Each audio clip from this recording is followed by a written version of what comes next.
Hey, it's just a game. Squid Game, to be precise. Yes, a little slow on the uptake versus when everybody else on the friggin' planet jumped on this, but I have now finished watching Squid Game, and it is really, really good, and I definitely want to talk about it. I will talk briefly, very briefly. I feel like most people who care have already watched it, but just on the off chance, Squid Game is a series on Netflix from South Korea that follows participants in a series of deadly games where the last person left alive at the end of 6 games wins an insane amount of money. And the participants are basically collected from the most financially vulnerable populations available. These are people in massive amounts of debt for various reasons. Some are gamblers, some have never been in a position of having ever gotten ahead in their life. Some are kind of directly responsible for their own nonsense, like an embezzler or a doctor who lost his practice or things like that. But these are all people in dire financial straits who are never going to get out from under the debt that they have. And so they participate in this game, not voluntarily at first. That's as far as I can really get in discussing the premise while avoiding spoilers. And even that was maybe a little bit more than I should have said. Kind of dipped into the second episode a little bit there, but it's really, really well done. And in my mind, this is the best kind of socio-political commentary work, which is its themes and what it's really about are really dang obvious. Yet at no point does it ever actually stop and say, hey, this is what we're actually talking about here. Yet at the same time, the core of what it is taking on, and I'm not even going to say until I get to the spoiler end of it, the core of what this thing is taking on is not just part of its initial premise. It is woven throughout the entire run of episodes. Every step of the way, this thing is tearing down its target. And so, in my mind, it's virtually unmissable what it's actually saying, not because it beats you over the head with it, but because it is woven that everywhere. The fiber of that idea is in every stitch of fabric that this tapestry is made out of. That to me is a really good, really smart way to tackle this. It's heavy. It's heavy and it's violent. It's funny. I feel like there's a little bit of a trend with sort of films or TV from this part of the world, Korea specifically, even that takes, at least from what I've seen of what parts of that entertainment culture I've taken in, which is not a ton, I admit, but I've noticed there does seem to be a little bit of a trend of taking something that is schlocky and would and should, and in most cases, be the realm of exploitation entertainment, but using it as a vehicle for something more thoughtful and managing to do that without crossing the line into utter pretension. I'm thinking of movies like The Host or, well, honestly, the entire Vengeance trilogy, but Old Boy is the one that kind of immediately leaps to mind. Like these are base, dirty, gritty, exploitational ideas being treated with an intellectual rigor that doesn't usually get applied to them, and yet is lacking in that self-important sense of, oh, I'm going to do the intelligent version of this trashy story. That never comes across in this. It's really good. The acting is really good for the most part. There's one hiccup on that, but I can't talk about that without getting into spoilers. But the performances are really good. I did actually watch it in with subtitles in its original Korean because I wanted to get those original performances as pure as I could. which means this is also something that I had to focus on a lot more than I usually do watching a lot of television and movies from home because ADHD, my phone is usually not far away. Not that I'm constantly on my phone, but like I tend to reach for it now and then. But like I couldn't with this. I had to pay attention. I had to read.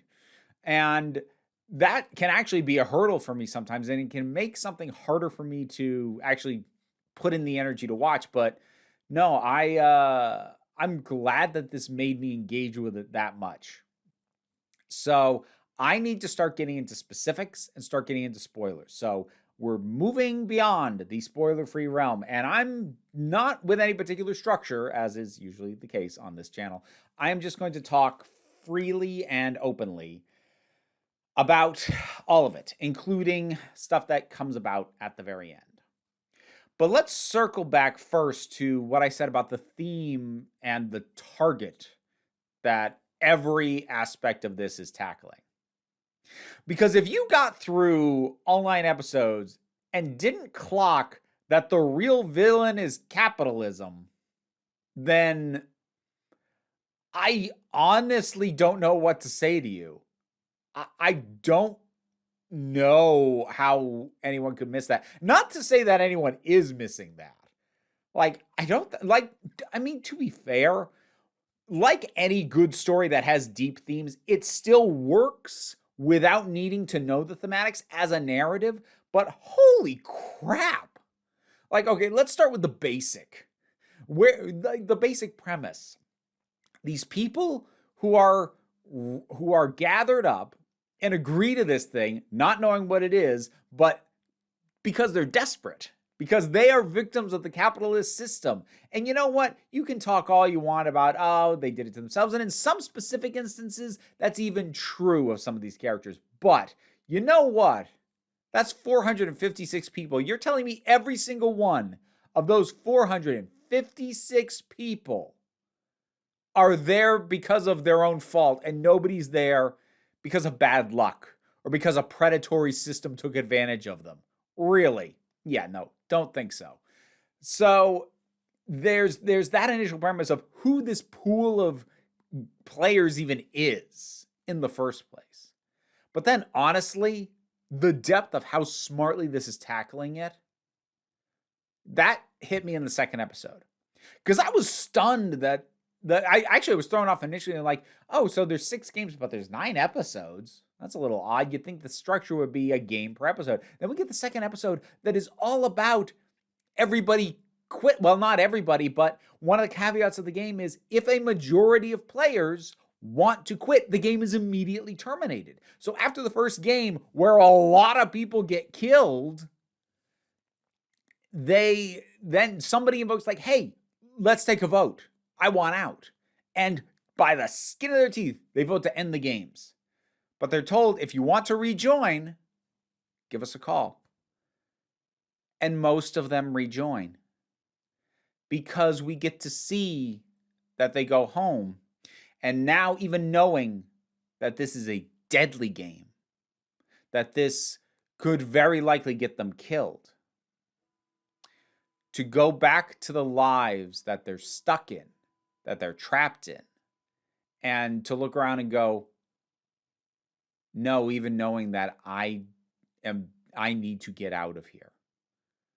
Like that, I think is so important. That is how ground down these people are. That while they may have been taken against their will initially, once they know what's going on, most of them still come back because there's nothing else for them to do other than just be crushed. And as foolish as participating in this is, there is at least a percentage of a chance that they'll make it. And so there's that. There is the stuff that we find out later, like the fact that some of the people actually like working for the games they have a side hustle going by selling organs, sort of showing that even the people who are not the victims of this system still are underserved enough that they have to sort of skim off the side, or at least they either have to or they feel they are entitled to skim off the side on stuff. either interpretation works. And then as it keeps going, and we get to things like the VIPs, which is about the one acting hiccup I'll say. So the VIPs are, there may have been like one exception, but by and large, they are white and American, which, mwah, perfect. Absolutely perfect. However, the acting on them wasn't great. I don't really blame the actors though, because their lines were, it wasn't like bad translate. It wasn't like badly translated video games like in the 8 or 16-bit era where you get lines like "you spoony bard" that just make absolutely no sense.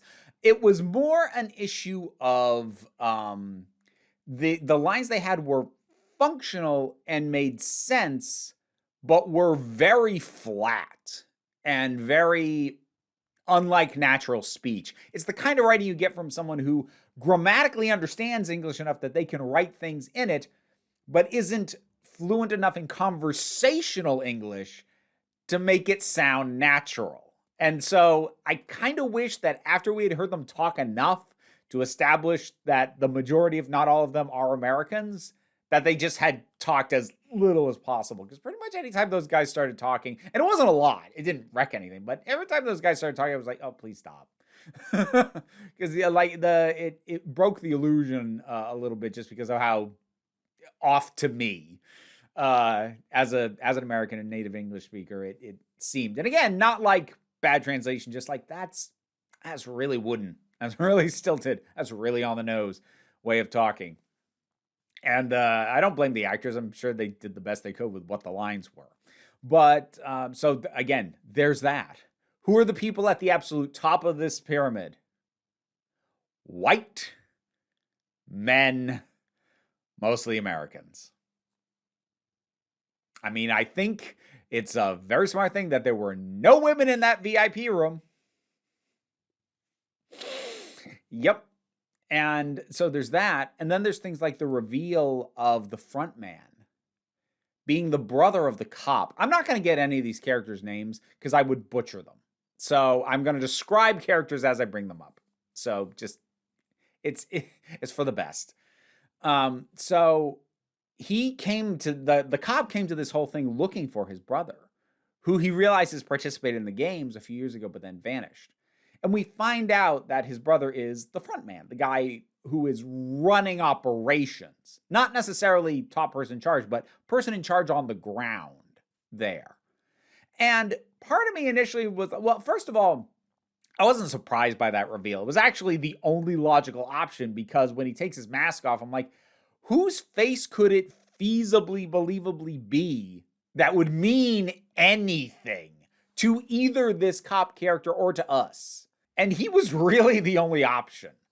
And even there, it works much better for the cop as a twist than it does for us, because for us, like, I can't even remember if we see his face even in a photograph in earlier episodes. If we do, it was several episodes back by the time we see his face again. But it still works within the framing of the themes because this is an illustration of someone who played the game, the rigged, cruel, unkind game that the poor are made to play in order to have a vague hope of ever getting out of the situation they're in. And he's now part of that same system. That's not coincidental either. That's also thematic, because as much as maybe you could think, I can play the game the way they want me to play it, but I won't let it change me. It will, though. And he works as an embodiment of that. And the fact that our lead character, player 456, again, I would butcher the name if I tried. This is part of why he works so well being the one who wins at the end, and why the things that happen with him towards the end, he was the only character this would have worked with. Because everybody else had rationalizations for why it was okay. So to take his childhood friend, who was an embezzler, he made it to the last game to face off against our main character. And if he had won, I have no, well, he still would have been more traumatized than he was prepared to admit, I have no doubt. But he had all these notions, and you could tell from the way he had been working his way through the game that I'm playing this game smart. I'm earning this. I deserve to win. The way that I have outwitted, trounced, and flat out killed other human beings to get an advantage is a demonstration that I am smart and resourceful and deserve to win. Whereas our main character, who actually does win, by any measure, he's not deserving. He got that far out of combinations of blind luck, other people's actions that benefited him. He didn't earn it, and he knows that. That's why after he wins, he doesn't touch the money for a year, because he doesn't feel like he earned that.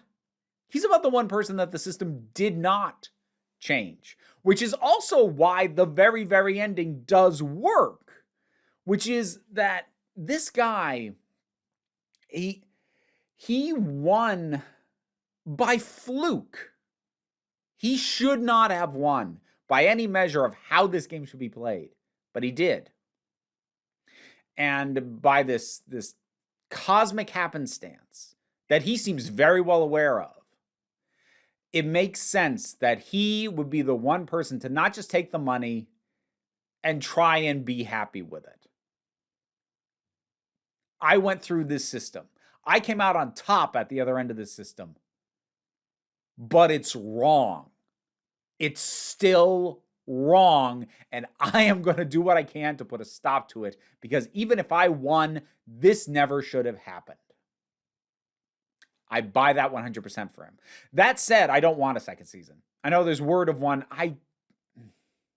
While I buy him wanting to do that, I don't see how you actually follow him trying to pursue the people currently running the game and who's behind it and whatnot without turning him into like some kind of badass. And he's not. He's just not. He's a lucky fool. So I'm very hesitant about the idea of a second season, but this is still a really good ending for a first season. And it's just that idea that this is something that I said years ago. Your desire to break the system gets lessened, if not vanishes entirely, if the system does right by you. And that's why he's a fluke, because he won. And generally when you win the game, even though the game is rigged and unfair and cruel and you know that, well, you won. Oh, well, that's all right then. That is how most of us operate. But the thing is, it is worth coming back to the fact that they come back voluntarily. Because one of the most infuriating things about that gets shouted at anyone who has critiques of capitalism is, well, you know, this is still the best system. Oh, you know, why are you collecting money if you think money's so evil or whatever? You know, for someone like me, you could say, why do you have a Patreon? You're a capitalist. Like, yes, by necessity. I have to be. This is the society I live in. It's the only way I don't die on the street is by participating in the game, but I am still allowed to recognize that the game sucks. I think the one thing that maybe, other than the acting of the Americans, that maybe I'm not sure totally, it doesn't fail, it doesn't fall on its face, but I'm not sure entirely what the twist with player number one, with the old guy, is. I mean, like, it works, it functions, it doesn't break the story, it doesn't break the reality. I'm just not entirely sure what that contributes. It might contribute something, and I just haven't wrapped my head around it. But that's about one of the one things where I'm like, not entirely sure why that's there. Because, like, under other circumstances, the fact that the cop gets killed, I might have said, well, that invalidates his entire plot line. Why were we even following him? Well, because he gave us more, his point of view gave us more perspective on what was going on, and we needed that. And two, what I said about his brother matters. So even if he dies, his plot line wasn't pointless just because he didn't succeed. I just don't see exactly what the reason for the twist with the old guy was. I suspect there was one. This thing's really well thought out. You may have noticed I've spent almost no time talking about the games themselves, because I'm kind of fascinated by the thematics, but the games are really well executed. And I think, I didn't go back in time, but it certainly felt like most of these, when they said you have X amount of minutes to do this, I feel like most of them were in real time, because you felt every second pass of tension. Oh man, that stuff was tense. It's really phenomenally good. It is thoughtful, visually gorgeous, well acted, well conceived, intensely relevant, very cutting, and in a very, very intelligent way that still manages to be entertaining and not feel like a lecture. It's, I'd heard so many great things about it. I'm like, it can't live up to that. No, it does. It does live up to the hype. This is one of the best things I've seen all year. Squid Game. What did you think about it? Whatever your thoughts are, drop something down in the comments. Let's talk about it. Like, share, subscribe. I have a Patreon. I mentioned it earlier. That is where you can support me and ensure that I do not fall prey to the whims of a capitalist hellscape, at least any more than I already do. But even if you can't do that, that's fine. Just be here and hearing me out. I'll take it. And I try and take a relaxed attitude around here, so just come on back next time you need a break. And look at you, sticking around through the credits. I appreciate that. Well, you know what? You're about to be treated to a whole ton of names going by on the screen, but there's a few of them that I want to give special attention to. My special thanks to Bookworm, Jared Boyce, MJ, Tracy Scrabbit, Vincent Paul Bartolucci, Kaylin Schwartz, Edelin, Hannah Acker, Robin Moore, Ross Schultz, and Shay Lagurle. If you want to hear me mispronounce your name, check out the reward tiers on the Patreon. But for right now, thanks so much.